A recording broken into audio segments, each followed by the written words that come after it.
kalau saya sebagai transfer ilmu, kalau saya sebagai transfer knowledge, terus apa bedanya saya dengan Google? Bahkan di otaknya Google, pengetahuan jauh lebih banyak dibandingkan di otak saya. Di otak saya nggak ada pengetahuan. Saya hanya ingin menyampaikan pengalaman yang belum dialami oleh Google. Karena Google tidak punya kesadaran. Jadi kalau pembelajaran itu adalah transfer knowledge, tidak penting. Bahkan kemungkinan 2030 nanti, guru pun menjadi tidak penting. Kalau guru hanya mengajarkan transfer knowledge. Jadi kalau guru itu hanya menulis di papan tulis, menyampaikan apa yang ada di otaknya, hanya mengulang-ulang yang dia tahu, suatu saat anak didik kita akan bosan dengan guru yang semacam itu. Sekarang guru tinggal datang ke kelas ngasih link saja. Anda ingin tahu tentang apa? Ini linknya, ini linknya. Bahkan tidak perlu dilakukan oleh seorang guru. Kalau guru sudah kehilangan dirinya, jati dirinya sebagai pendidik, hanya sebagai pentransfer ilmu, gak penting lagi. Bahkan 2030 nanti akan ada ratusan profesi yang akan hilang.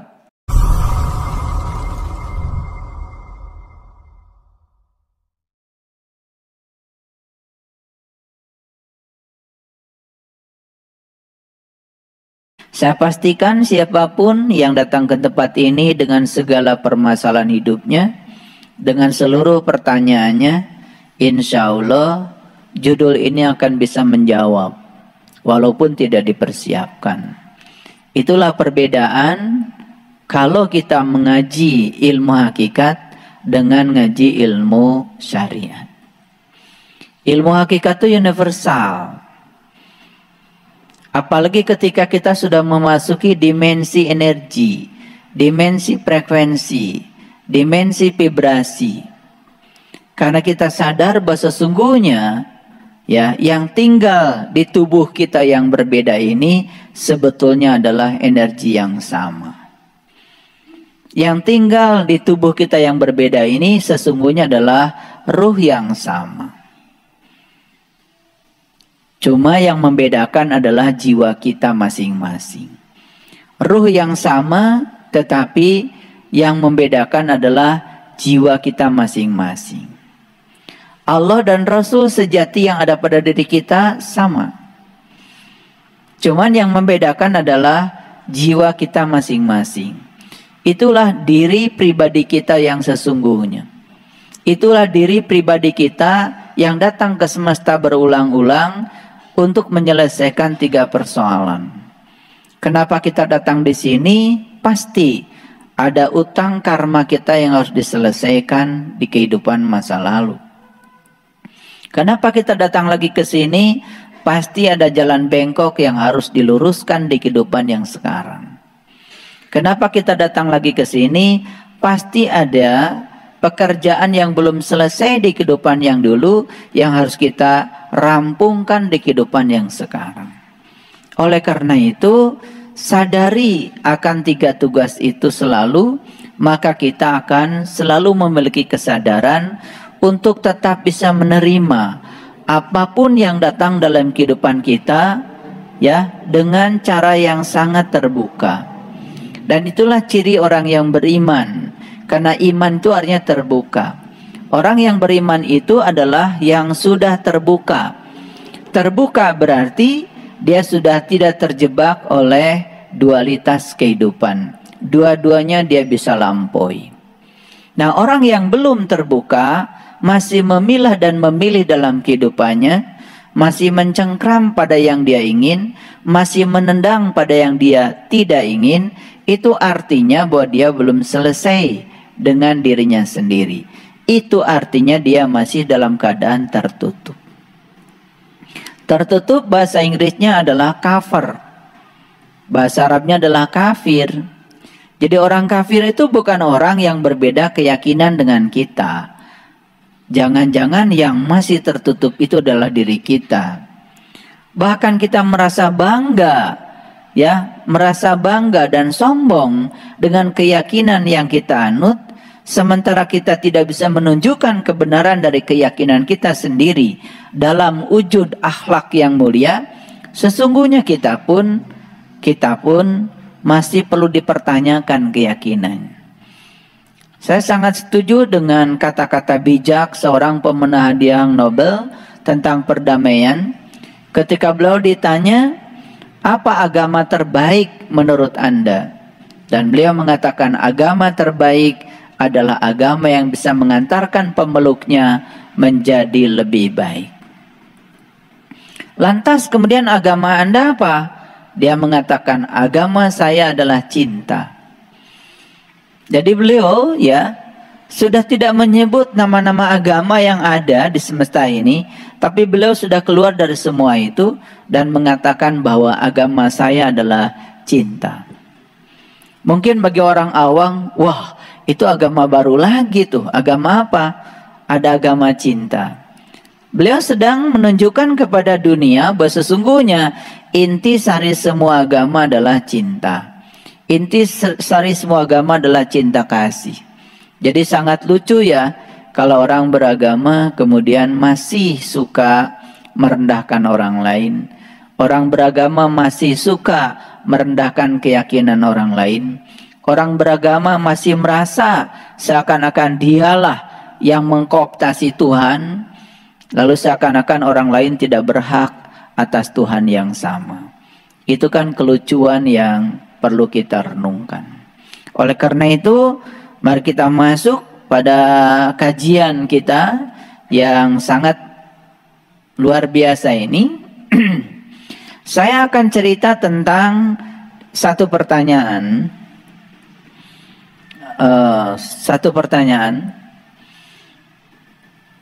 Nggak hidup ya, Ari.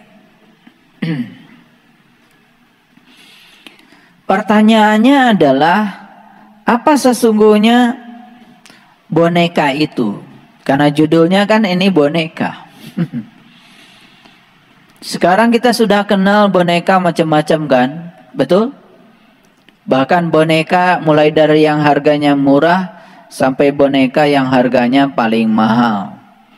Macam-macam lah jenis boneka. Saya tidak menyebut merek-merek boneka supaya tidak terkesan saya sedang iklan. Tetapi ya boneka, sebagus apapun dan semahal apapun boneka, ya tetap saja boneka. Secantik apapun dibuat boneka, tetap saja boneka. Karena boneka itu satu hal mendasar dari sifat boneka adalah dia tidak memiliki kesadaran. Walaupun di Thailand, di tengah negara yang menjadi tujuan wisata misalnya, ada yang bisa membuat boneka itu mirip ya. Ada mirip Presiden Obama, ada mirip Jackie Chan, ada mirip tokoh-tokoh dunia. Ya, dengan teknologi pembuatan boneka yang modern, tetap saja itu adalah boneka. Bahkan di Thailand ya ada mirip Bung Karno. Itu persis ya. Jadi kalau kita berfoto dengan boneka itu hampir tidak bisa dibedakan. Ya. Kalau difoto. Ya, tetapi kalau kita begini ya langsung ya tentu saja bisa dibedakan ya. Karena yang namanya boneka semirip apapun tetap tidak memiliki kesadaran. Jadi sebetulnya kenapa saya mengusung kata boneka? Ini sedang mensimbolkan manusia-manusia yang hidup tetapi tidak sadar. Kira-kira begitu. Nah oleh karena itu supaya bahasanya jejeg ya, waras, maka saya mengambil definisi boneka dari Kamus Besar Bahasa Indonesia. Dalam Kamus Besar Bahasa Indonesia, boneka itu artinya adalah tiruan untuk permainan. Jadi tiruan sesuatu, ada tiruan binatang, ada tiruan manusia, dan itu dibuat semata-mata hanya untuk permainan. Ya, kalau boneka itu kan ada anak-anakan. Betul? Ada binatang-binatangan. Dan kita sudah tahu seluruh kata bahasa Indonesia yang diulang 2 kali pakai akhiran an itu pasti bohong kan? Betul? Iya. Rumah-rumahan. Bohong itu. Kawin-kawinan. Bohong kan? Nggak kawin beneran kan? Pisang-pisangan jelas nggak bisa dimakan. Apel-apelan nggak bisa dimakan itu. Semua yang tiruan itu jelas ya tidak bisa dimanfaatkan. Rumah tanggaan nggak beneran tuh. Makanya kalau orang berdoa pakai mudah-mudahan, udah jelas itu nggak mudah itu. Karena kalau mudah diulang 2 kali pakai akhiran an, jelas kan sulit. Saya juga nggak tahu siapa orang pertama yang mengajarkan doa pakai mudah-mudahan. Karena mudah itu sulit. Kalau mudah-mudahan itu sulit, berarti nggak mudah beneran. Kan bohong. Makanya saya mengajarkan kalian kalau doa kepada Allah jangan pakai mudah-mudahan. Coba doanya diganti dengan bahasa yang lebih keren. Semoga. Itu kan lebih keren. Nah, cuma karena kita hidup dalam kekuatan buta, dan saat kita datang ke semesta ini, ajaran-ajaran yang kayak gitu sudah tersedia di sini. Dan kita hanya memotret semua yang ada, lalu kita ini menjadi peniru semuanya. Ketika kita menjadi peniru, berarti kita semua adalah tiruan. Kalau tiruan kan jelas bukan asli. Saya cuma khawatir saja wajah kita semua sudah tidak asli lagi hari ini. Saya cuma khawatir saja wajah asli kita sudah tidak ada, terkubur oleh kepalsuan, kepura-puraan, dan kemunafikan. Itu yang akan kita bongkar. Dan jangan heran kalau selesai dengar kajian saya ini, kalian nanti akan tutup muka. Malu. Kenapa? Ternyata selama ini saya tidak menggunakan wajah asli saya. Saya menggunakan wajah palsu saya. Nah, semoga nanti sampai ke situ. Jadi kalau saya ngasih kajian pasti membangun kompetensi. Gak penting ya kalian hafal semua yang saya sampaikan, gak penting. Tetapi kalian sadar dan bisa mengukur secara langsung ya, ada satu keterampilan dalam diri yang bisa digunakan untuk mengukur siapa sesungguhnya diri saya. Itu yang disebut dengan pembelajaran berbasis kompetensi. Nah, banyak yang tidak mengerti nih ya. Pembelajaran berbasis kompetensi artinya materinya bisa apa saja dan tidak penting. Yang paling penting itu kompetensi yang mau dibangun apa. Kompetensi berarti menyangkut ability, menyangkut kemampuan, menyangkut keterampilan hidup yang mau dibangun. Jadi jangan datang di tempat ini dengarkan kajian dari saya untuk mengoleksi pengetahuan. Gak penting banget. Karena kalau saya sebagai transfer ilmu, kalau saya sebagai transfer knowledge, terus apa bedanya saya dengan Google? Bahkan di otaknya Google, pengetahuan jauh lebih banyak dibandingkan di otak saya. Di otak saya nggak ada pengetahuan. Saya hanya ingin menyampaikan pengalaman yang belum dialami oleh Google. Karena Google tidak punya kesadaran. Jadi kalau pembelajaran itu adalah transfer knowledge, tidak penting.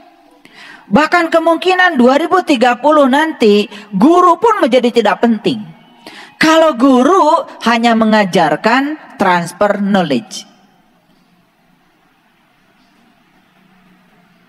Jadi kalau guru itu hanya menulis di papan tulis, menyampaikan apa yang ada di otaknya, hanya mengulang-ulang yang dia tahu, suatu saat anak didik kita akan bosan dengan guru yang semacam itu. Sekarang guru tinggal datang ke kelas ngasih link saja. Anda ingin tahu tentang apa? Ini linknya, ini linknya. Bahkan tidak perlu dilakukan oleh seorang guru. Kalau guru sudah kehilangan dirinya, jati dirinya sebagai pendidik, hanya sebagai pentransfer ilmu, gak penting lagi. Bahkan 2030 nanti akan ada ratusan profesi yang akan hilang. Bayangkan sekarang, kantor-kantor bank saja sudah tutup. Tidak penting lagi banyak orang yang bekerja di teller. Buat apa? ATM bisa mengambil uang dan store uang. Transfer uang sudah tidak perlu ATM lagi. Masih ingat kalian dulu, kita mau telepon harus pakai wartel. Dan dulu banyak sekali kan di pinggir jalan, ya, kotak-kotak itu, ya, di mana di sana, ya, kita siapkan uang recehan, kemudian dimasukkan ke apa itu, ke telepon itu, dan kemudian dia membuka kontak telepon dan kemudian kita bisa telepon. Dan dulu sangat terbatas kita bicara. Kalau masukkan uangnya 1.000, ya sudah, dalam beberapa menit sudah minta lagi 1.000. Masih ingat itu? Itu kejamanan oleh kita, ya, kejamanan. Anak kita udah gak punya cerita itu lagi. Dan sekarang mau menelepon berapa lama? Dulu kita telepon harus menggunakan pulsa. Sekarang telepon pakai kuota internet. Apalagi sekarang di mana ada wifi, di situ ada jaringan, bahkan tidak perlu lagi kita membeli pulsa. Dunia terus bergeser. Bahkan biaya untuk berkomunikasi sekarang murah. Kita mendengarkan kajian di YouTube murah. Jadi kalau sekarang kita tidak pintar, tidak melek, tidak terbuka, ada yang salah dengan diri kita. Hati-hati, kita bukan harus menjadi kolektor ilmu, tetapi kita harus menjadi pengamal ilmu. Makanya saya ingatkan berulang kali, mengingat itu adalah tingkatan kognisi yang paling rendah. Ada 6 tingkatan kognisi. Pertama mengingat, yang kedua adalah memahami, yang ketiga adalah menerapkan, yang keempat adalah menganalisis, yang kelima adalah mengevaluasi, dan yang terakhir adalah mensintesa. Pengetahuan hanya sebatas diingat, itu gak ada artinya. Sehingga lucu saja saya lihat banyak orang tua yang merasa bangga ketika anaknya itu sudah bisa mengingat. Mengingat Quran surat ini, mengingat Quran berapa juz, itu semua mengingat, yang kemudian disebut menghafal. Sekarang Quran pun sudah dihafal oleh HP kita, dihafal oleh komputer kita. Lah kemudian manusia sekarang cuma menghafal, apa bedanya Anda dengan HP? Bahkan lucu ada orang tua yang mensyaratkan, ya, untuk seorang mantu yang ingin menikahi anaknya harus hafiz Quran. Hafiz itu kan hafal. Bagus itu, ya tentu saja bagus. Tetapi hafal itu sudah diganti sekarang oleh HP. Hafal itu sudah diganti oleh bahkan HP saya ini ngapalin Quran gak ada lupanya. Saya tanya ayat mana, saya tanya ayat mana, surat apa, gak ada yang lupa. Selalu saja melayani. Tetapi otak manusia kan terbatas. Hari ini hafal, besok sudah lupa. Karena ada 2 kesadaran manusia. Satu kesadaran yang ada di otak sadar. Yang kedua kesadaran yang ada di otak bawah sadar. Nah ada kesadaran yang paling tinggi yang disebut dengan atas sadar. Itu yang disebut dengan kecerdasan. Nah kalau kita menggunakan pikiran sadar untuk menghafal, itu dalam bahasa psikologi namanya juga short term memory. Memori jangka pendek. Hari ini hafal, besok udah lupa. Kan seperti itu. Mungkin seminggu yang lalu kalau saya tanya kalian, saya bicara apa, sekarang sudah tidak bisa lagi. Bahkan yang sebulan yang lalu apalagi. Terbatas. Sangat terbatas. Tetapi memori HP ini tidak terbatas. Bisa mengingat sepanjang dia tidak rusak. Jadi kalau kita baru mengingat, baru menghafal, hati-hati, itu tingkatan kognisi yang paling rendah. Belum apa-apa Anda. Masih ada tahap berikutnya, memahami. Bahkan memahami pun ada 3 tingkatan. Ada memahami secara translasi. ada memahami secara interpretasi, ada memahami secara ekstrapolasi. Memahami saja tingkat kognisi yang kedua ada 3 tingkatan. Bayangkan kalau saya bedah semuanya, pusing kan pasti kalian? Nah inilah wawasan, ini wawasan. Maka siapapun yang luas wawasannya pasti luas. Dan semua orang yang kaku berpikir, yang alergi terhadap perbedaan, yang intoleransi, itu semua dari kesempitan ilmunya, kesempitan cara berpikirnya, belum mencapai kebijaksanaan. Tetapi mengapa itu semua terjadi? Ini yang akan kita bicarakan. Apa asal usul itu kenapa terjadi? Ini yang akan kita bicarakan. Jadi kalaupun kita sudah paham, apakah kita sudah bagus? Belum. Itu baru 2/6 dari 6/6 yang harus kita lewati. Di atas itu ada lagi apa? Menerapkan, mengaplikasikan. Karena ilmu tidak diterapkan, ilmu tidak diaplikasikan, ya percuma saja. Buat apa kita jadi kolektor ilmu? Kelihatan seperti ilmuwan. Tapi apa? Ilmu itu boro-boro menolong orang. Menolong Anda saja tidak. Itulah pengetahuan palsu. Itulah pengetahuan pinjaman. Yang harus kita miliki dalam hidup adalah pengetahuan asli. Pengetahuan yang datang dari pengalaman pribadi kita. Bukan dari apa kata buku, bukan apa kata orang, bukan apa kata Google, bukan apa kata internet. Sekarang tracing di otak kita, berapa banyak pengetahuan sejati dan berapa banyak pengetahuan pinjaman. Jangan-jangan semua pengetahuanmu pinjaman semua, gak ada yang aslinya. Itu tidak akan bisa menolong. Di atas itu masih ada keterampilan harus dimiliki, namanya menganalisis. Setelah kita menerapkan, analisis, di tracing, apa yang salah? Di mana kesalahan saya menerapkan keilmuan saya? Kenapa ilmu saya tidak menolong saya? Kalau semua orang ditanya, apakah Allah dekat dengan Anda? Mungkin semua hafal ayatnya, bahkan bisa menyebutkan dalam kalimat Qur'annya. Wa idza sa'alaka ibadi anni fa inni qarib. Jika ada orang yang bertanya tentang aku, katakanlah aku dekat. Bahkan Allah mengatakan wa nahnu aqrab ilaihi min hablil warid. Aku lebih dekat kepada Anda daripada urat nadi leher Anda. Itu sudah jadi pengetahuan. Apakah itu sudah menjadi pengalaman? Apakah setiap orang bisa membuktikan kedekatannya dengan Allah?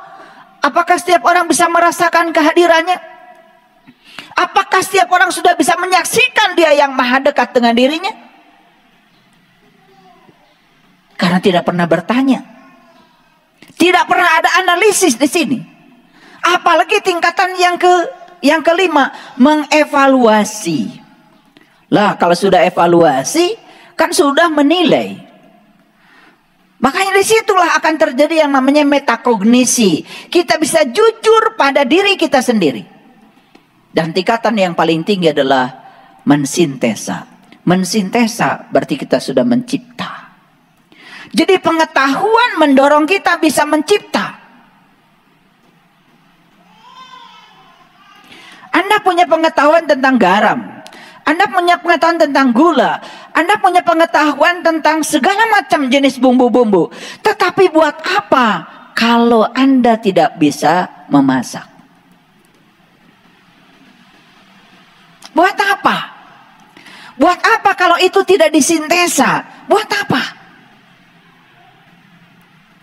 Makanya banyak sekali kita melihat sekarang ada orang berpura-pura baik, berpura-pura suci, berpura-pura banyak pengetahuan.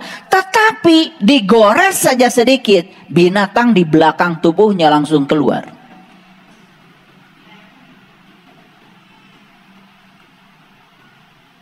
Hanya menerima perbedaan di rumah saja dengan pasangan hidupnya sudah tidak bisa. Bagaimana di masyarakat? Latihan yang paling kecil di rumah saja sudah gagal. Setiap ada perbedaan dia lari.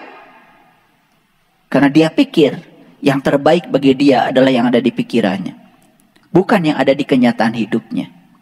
Padahal tidak ada satu orang pun dihadirkan dalam kehidupan kita tanpa dihadirkan oleh kita sendiri. Kehadirannya untuk memenuhi kebutuhan kita.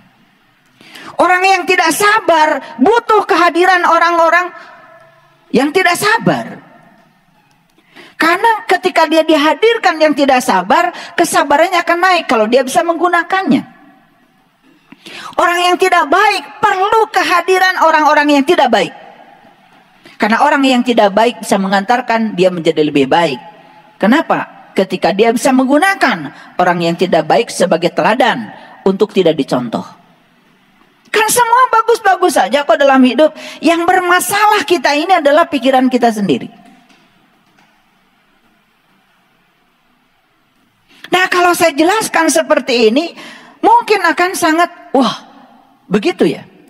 Bayangkan saja, yang menghafalkan Quran baru 1/6 dari Quran. Belum sampai pada tingkatan sintesa. Apalagi yang gak hafal. Apalagi yang hanya membaca, hafal juga enggak. Nah, sekarang yang bangga baru bisa membaca. Karena Anda sudah lulus Iqra 1, lulus Iqra 2, lulus Iqra 6. Sudah betul idghamnya, sudah betul ikhfanya, sudah benar cara membacanya, sudah tidak tertukar lagi alif dengan ain, sudah tidak tertukar lagi sin dengan shin. Jangan merasa kalau Anda sudah ahli surga, belum apa-apa. Karena mengingat, menghafal saja itu baru 1/6-nya. Nah, sekarang membaca tidak ada dalam tingkatan kognisi. Jadi belum apa-apa. Ini perlu saya jelaskan supaya mengerti sedikit lah. Supaya tidak kampungan terus-menerus. Makanya sepanjang kita tinggal di dalam kegelapan, sepanjang itu pula kita tinggal di kampung. Sepanjang tinggal di kampung, kampungan. Dan ciri orang yang kampungan itu merasa dirinya paling hebat, padahal belum apa-apa. Karena dia mengukur kehebatan dari ukurannya sendiri. Tidak pernah menghadirkan evaluator untuk mengukur dirinya. Dan sekarang saya kemukakan beberapa indikator untuk mengevaluasi diri. Baik, jadi ya, yang namanya boneka itu adalah tiruan untuk permainan. Yang namanya boneka itu hanya menjadi mainan orang. Jadi kalau kita ini sekarang masih hanya menjadi mainan orang,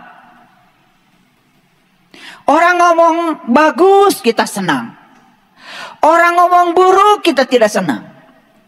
Orang memuji kita, kita terbang. Orang menghina kita, kita tumbang. Anda adalah boneka sampai saat ini. Karena Anda masih menjadi mainan orang.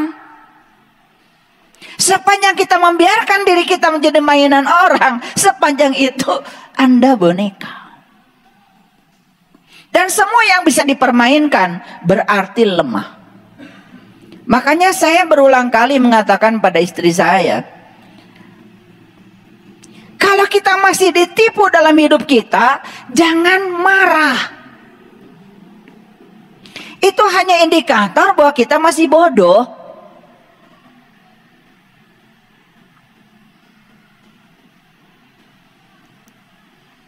Berarti yang menipu kita lebih pintar dari kita. Buktinya kita masih tertipu. Makanya orang bodoh itu makanannya orang pintar. Orang pintar makanannya orang licik. Orang licik makanannya orang jahat. Nah, pesan saya, kita jangan masuk dari 4 kelompok itu. Bodoh jangan, pintar jangan, licik apalagi, jahat komo. Keluar dari semua kelompok itu. Jadilah orang baik. Yang baik dari kesadaranmu sendiri. Bukan baik karena ingin dipandang baik. Orang yang semacam ini beruntung hidupnya. Jadilah orang yang beruntung. Dan orang beruntung itu adalah orang baik, yang baiknya datang dari kesadarannya. Bukan baik karena aturan, bukan baik karena ingin dipandang baik oleh orang lain. Jadi kalau kalian itu sholat karena ingin dipandang baik oleh tetanggamu, jelas makanan orang pintar.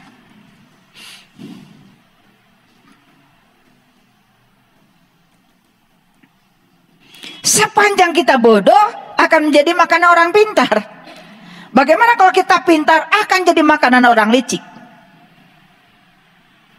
Bagaimana kalau kita licik akan jadi makanan orang jahat? Oleh karena itu, kita tidak usah makan-memakan. Jadilah orang baik yang datang dari kesadaran pribadi kita. Kalau kita menjadi baik karena kesadaran pribadi, jelas kita tidak akan bisa dipermainkan orang. Berarti saat itu kita akan menarik diri dari gelar boneka kita. Paham sampai di sini boneka? Lanjut dulu. Nah, dalam bahasa Portugis ternyata boneka itu adalah boneca. Sejenis mainan yang dapat berbentuk macam-macam, bisa berbentuk manusia, bisa berbentuk hewan atau tokoh-tokoh fiksi. Makanya sekarang ini kan banyak sekali Upin Ipin, betul? Banyak sekali.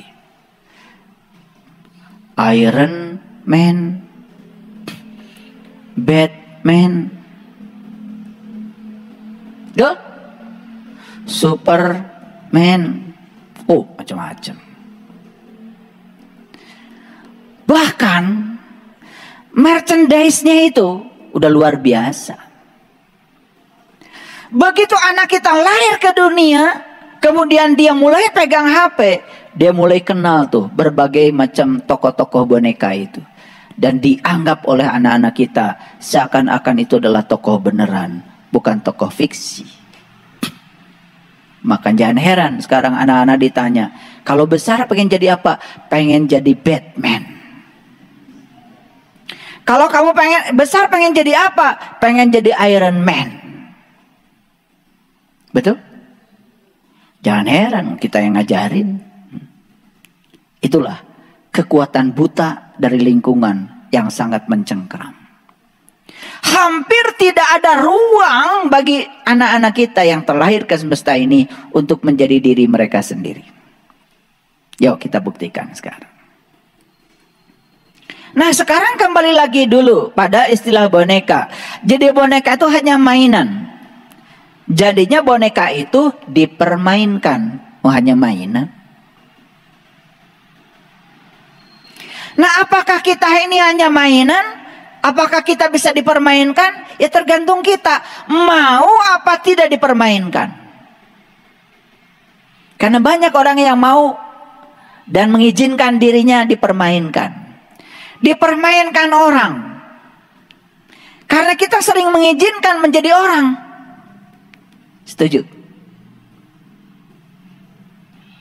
Orang yang baperan itu karena dia mengizinkan dipermainkan orang. Masih suka baperan?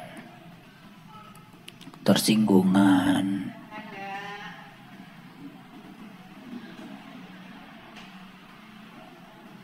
Masih gampang marah.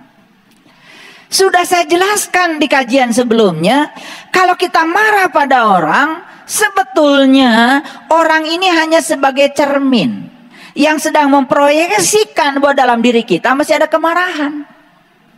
Makanya kita harusnya ketika ada orang yang memancing kemarahan kita, harusnya kan berterima kasih pada orang. Kalau kita masih marah, berarti orang ini sedang ridho, dipakai menjadi cermin untuk berkaca bahwa dalam diri kita masih ada kemarahan.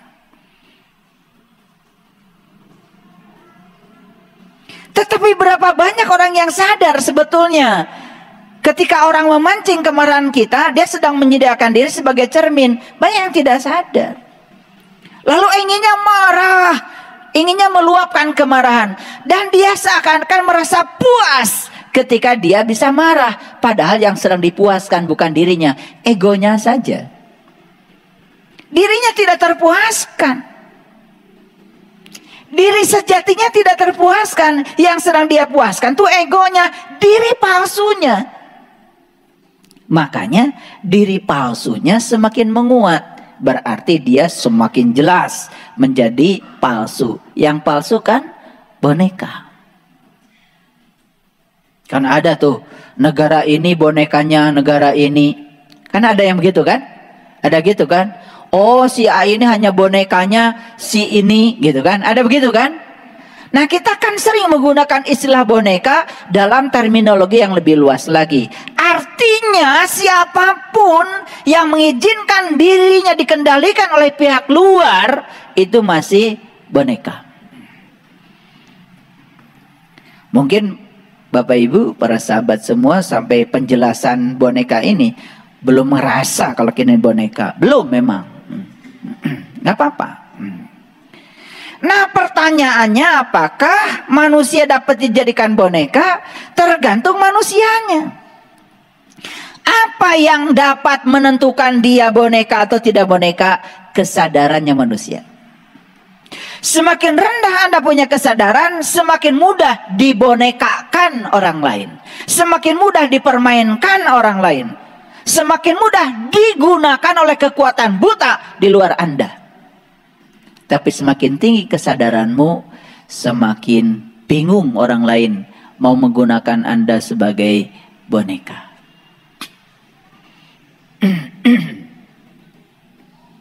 Maaf ya, orang mau bicara dengan saya, orang mau menggunakan saya, mikir dulu.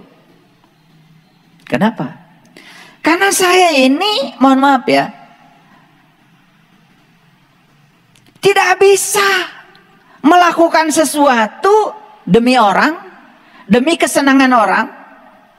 Apalagi saya mengorbankan diri saya untuk memuaskan orang. Gak bisa. Gak bisa. Daya kritis ini tumbuh, daya kreatif ini tumbuh. Gitu. Dan saya berjuang menjadi diri saya yang asli. Itu setelah saya melawan kekuatan besar di sekitar saya. Bayangkan, saya lahir ke dunia ini dalam keadaan tidak tahu apa-apa. Betul? Dalam keadaan tidak tahu apa-apa. Dan saya lahir ke dunia ini, bapak saya sudah punya pemikiran tentang kehidupan. Ibu saya sudah punya pemikiran tentang kehidupan. Bapak saya dan ibu saya sudah punya pemikiran baik dan buruk itu seperti apa. Walaupun itu belum tentu benar. Dan saya lahir di sebuah keluarga yang paradigmanya sudah terbentuk. Dan paradigma keluarga saya akan melakukan yang sesuai dengan paradigmanya. Dan saya akan menjadi peniru dari semua yang dilakukan oleh ayah ibu saya. Maka saat itu saya kan sudah punya namanya mirror neuron, cermin saraf. Apa yang dilakukan ibu bapak saya, itu yang akan saya lakukan. Karena anak yang lahir ke dunia ini adalah peniru yang ulung. Makanya hati-hati ketika anak, walaupun dia kecil, dia sebetulnya memiliki memori yang sangat cerdas. Dia bisa mencerminkan semua yang dikatakan dan dilakukan ayah ibunya. Dan kelak ketika besar, jangan heran kalau anakmu akan menjadi dirimu. Lucunya ketika anak sudah besar, kemudian kita lawan anak itu. Karena apa? Karena tidak sesuai dengan keinginan. Padahal lupa bahwa sebetulnya anak ini adalah pencerminan dari kedua orang tuanya. Apa yang dilakukan oleh anak sebenarnya apa yang dilakukan oleh kita. Sekarang saya mau tanya, berapa kali kita bicara sama anak kalau hidup itu susah dan penuh perjuangan? Berapa kali kita membicarakan itu? Ketika anak merengek-rengek minta jajan, nah hidup itu susah dan perlu perjuangan. Besok anak minta jajan lagi, nah cari uang itu susah. Lihat ayahmu pergi pagi pulang sore, terus saja dihantarkan kata-kata itu. Lama-kelamaan jadi paradigma dalam anak kita. Apa yang terjadi? Anak kita ketika besar betul-betul mencari uangnya susah dan penuh perjuangan. Kenapa begitu? Kemudian kita salahkan anak kita. Kamu teh gimana ya? Lihat tuh cara orang lain cari uang. Duitnya banyak, kerjaannya di tempat yang enak. Lupa bahwa sesungguhnya anak kita modelnya kayak gitu. Semua kita yang mengajarkan di otaknya. Cuman kita sudah lupa. Karena memang kita ini pelupa. Tambah lagi nggak ngerti. Bayangkan ya. Ketika saya lahir dalam keadaan tidak tahu apa-apa. Nih saya sedang cerita saya. Saya tidak mau cerita orang lain. Saya cerita saya. Dari kecil saya harus mengaku agama saya apa. Dalam keadaan saya tidak tahu apa-apa. Ada orang psikolog mengatakan kejahatan orang tua adalah memberikan label pada anak dalam keadaan anak tidak tahu apa-apa. Tetapi berapa banyak orang yang sadar kalau itu adalah sebuah kejahatan. Dari kecil saya harus iman pada Allah. Padahal saya tidak tahu Allah itu apa. Allah itu seperti apa. Harus saya imani. Dari kecil saya harus iman pada malaikat. Saya nggak ngerti malaikat itu seperti apa. Cuma tahu dongengnya saja. Dari kecil saya harus mengimani semua nabi dan rasul. Ketemu saya dengan saya belum. Ini saya bukan cerita kalian enggak. Saya cerita saya. Paradigma itu sudah tumbuh di kepala ayah ibu saya. Makanya dari kecil ayah ibu saya memaksa saya untuk hafiz Quran. Umur 18 saya sudah selesai menghafal semuanya. Dan bapak saya bangga karena saya sudah hafal semuanya.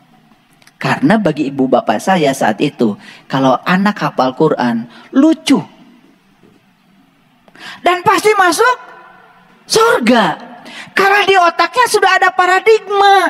Kalau hafal itu masuk surga. Gak tahu dari mana, saya juga gak tahu ibu bapak saya kok punya paradigma seperti itu. Padahal hafal kalau nggak dipahami, menurut teori modern, hafal kalau tidak diamalkan, hafal kalau tidak dianalisis, hafal kalau tidak dievaluasi, hafal kalau tidak mencipta sesuatu, kan gak ada gunanya.